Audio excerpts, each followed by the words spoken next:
So ఇంత మంచి ఫంక్షన్కి వచ్చినందుకు నాకేంటంటే నాకు ఈ ఫంక్షన్ గురించి శ్రీదేవి గారు ఆవిడ ఫోన్ చేసి పిసి రాయల్ గురించి చెప్పారు. సో ఫోన్లో కొంచెం చెప్పారు ఆవిడ గురించి. సో నేను చాలా ఇన్స్పైర్ అయ్యాను. ఎందుకంటే ఇందాక ఆయన ఏం చెప్పారో నాకు తర్వాత ఒక మెసేజ్ వాట్సాప్లో పంపితే హోటల్ మెనూ కార్డుల లిస్ట్ లాగా ఆయన పోర్ట్ఫోలియోస్ అన్నీ వరుసగా చూస్తుంటే ఆయన ఎంత గొప్ప మనిషి అని తెలిసింది. ఎందుకంటే ఓ సెంటర్లో అన్ని అంటే యాంగిల్స్లో ఆయన్ని ఒక మెంబర్గా చేయడం అంటే ఆయన గొప్పతనం. సో ఇక దాని తర్వాత ఆయన ఎవరు ఏంటి ఇవన్నీ అడగాల్సిన అవసరం లేదు. సో అంత నిజంగా ఐ థింక్ అన్ని పోర్ట్ఫోలియోస్ రావడం అనేది నిజంగా చాలా అదృష్టం కావాలి. సో ముందు ఆయన మాట్లాడినప్పుడు అన్నమయ్య సినిమా గురించి చెప్పారండి. నిజంగా నాకు చాలా నేను అదృష్టంగా మా తల్లిదండ్రులు చేసిన పుణ్యం ధర్మం. నాకు సినిమాలంతా అంటే నేను 48వ సంవత్సరం సినిమా ఇండస్ట్రీలో దగ్గర ఒక 900 ఫిలిమ్స్ క్రాస్ అయిపోయింది. 11 భాషల్లో యాక్ట్ చేశాను. ఇదంతా ఒక ఎత్తు అయితే అన్నమయ్యలో వెంకటేశ్వర స్వామి ఒక ఎత్తండి. నేను అనుకోలేదు వెంకటేశ్వర స్వామి క్యారెక్టర్ నేను చేస్తానని చెప్పి.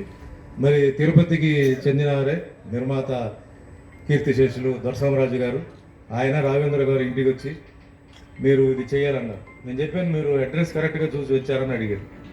నేనేంటి సార్ నేను అప్పుడు యాక్షన్ అనేది చేస్తూనే ఉన్నాను, అంత వరుసగా అప్పుడు యాక్షన్ సినిమా అంటే లేదండి మీరే చేయగలుగుతారు అంటే దాంట్లో కేవలం వేషం కాదండి, చాలా కష్టపడాలి. ఆ మేకప్ వేయడానికి 4 గంటలు పడుతుంది, అవన్నీ మీరే చేయగలుగుతారు. ఉదయం 5 గంటలకు మేకప్లో కూర్చోవాలండి, 4 గంటలు పడుతుంది. కిరీటం ఆభరణాలు ఇవన్నీ బరువు. అప్పుడంతా ఫైబర్ కాదండి, అంతా ఒరిజినల్ మెటల్ అంతా. అది దాంట్లో కెమికల్ రియాక్షన్ వస్తుంది. మేకప్లో మన రియాక్షన్ ఉంది, మరి నిద్ర ఉండదు.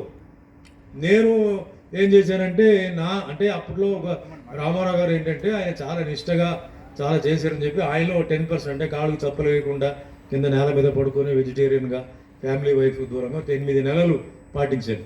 అది భగవంతుడు మరి ఆయన వెంకటేశ్వర స్వామి కరుణించి ఆ సినిమాలో అంత మంచి పేరు రావడం.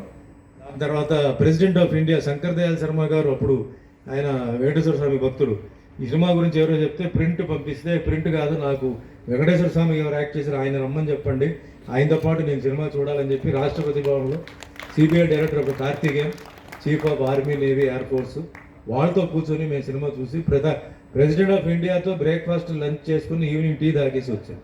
అంటే వెంకటేశ్వర స్వామి గారు నాకు అంత గొప్ప అవార్డు ఇచ్చారండి. అంటే ఇదేదో నేను చెప్పడం కాదు, తిరుపతి కాబట్టి ఈ విషయంలో ఆయన ఆ విషయం గురించి చెప్పారు కాబట్టి ఇటు ఈయన ఎప్పుడు చూసినా మాజీ మంత్రి కాదు, ఆయన ఎప్పుడు మంత్రివారు. ఎందుకంటే ఆయన చాలా సర్వీసెస్ చేశారు. ప్రసారత్నం గారు అందరూ పెద్దల ముందు చాలా హ్యాపీగా ఫీల్ అవుతాను సార్. తిరుపతి అంటే నాకు చాలా గౌరవం. అంటే చిన్నప్పటి నుంచి వెంకటేశ్వర స్వామి అంటే నేను రావడం కూడా అది వేరే విషయం. కానీ నాకు అలాంటి ఒక వేషం వస్తుందని చెప్పేసి నేను అనుకోలేదు. ఎందుకంటే దానికి రికమెండేషన్స్ పనికిరావు, డైరెక్టర్ మనసులో పడాలి. ఆ భగవంతుడు అక్కడ ఏంటంటే ఒక డైరెక్షన్ ఇవ్వాలి, పలానా వాడి దగ్గరికి వెళ్ళి నువ్వు చూడని చెప్పి అది వర్కౌట్ అయింది. సో రాఘవేంద్ర గారికి పాపం దొరసామరాజు గారికి అందరికీ ధన్యవాదాలు. ఇప్పుడు ఇక్కడ పిసి రాయల్ గురించి ఆయన గురించి చెప్పాలంటే అండి, నేను జనరల్గా ఏంటంటే నేను మిగతా వాళ్ళ గురించి నాకు తెలియదు, లాంజివిటీ గురించి ఎప్పుడు ఆలోచిస్తుంటాను. అంటే చాలామంది ప్రముఖులు వాళ్ళు అంత సంపాదించుకున్నారు అంటే పేరు, డబ్బు విషయం కాదు, డబ్బు ఒకరు ఎక్కువ ఉండొచ్చు తక్కువ ఉండొచ్చు, ఓ పేరు నిజంగా ప్రజల్లో నిజంగా వాళ్ళు ఎట్లా వాళ్ళ మనసుని ఎట్లా వాళ్ళు సంపాదించుకున్నారు అనుకున్నప్పుడు కొన్ని మంచి కార్యక్రమాలు ఇప్పుడు ఆయన చేసినప్పుడు ఆయన లిస్టులో చూసిన మధు గారు కూడా వచ్చి ఆయన చెప్పారు. కోవిడ్ టైంలో ఆయన చేసిన ఒక విషయం మటుకు ఎప్పుడు మనం మర్చిపోకూడదు. ఎందుకంటే కోవిడ్ టైం అనేది చాలా క్రిటికల్ టైం అది.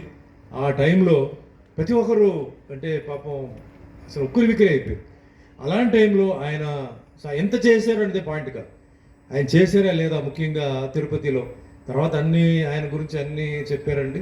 సో గ్రేట్ ఇన్స్పిరేషన్ అండి, చాలామందికి గ్రేట్ ఇన్స్పిరేషన్. ఎందుకంటే reputation is going to live longer అండి.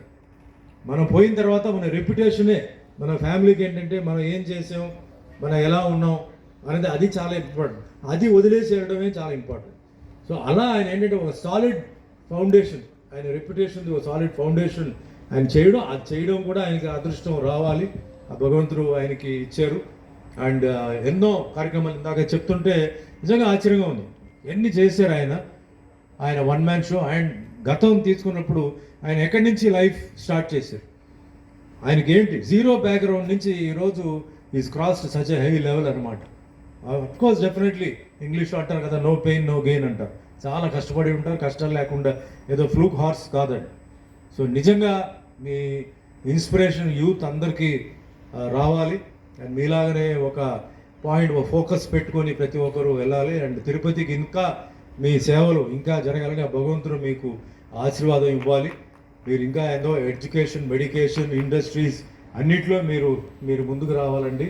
అండ్ తిరుపతి ఒక మంచి పేరు, భారతదేశంలో కూడా మీకు ఒక మంచి పేరు ఉంది, ఇంకా ఒక మంచి పేరు రావాలి. అండ్ ఈరోజు మీ బర్త్డేకి I wish you good health, wealth, peace, prosperity, happiness and keep smiling always like that.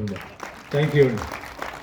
So మరొకసారి ప్రత్యేకమైన ధన్యవాదాలు డాక్టర్ సుమన్ తల్వార్ గారికి. అన్నమయ్య సినిమాలో మీరు కాకుండా వెంకటేశ్వర స్వామి పాత్రని మేము ఎవరో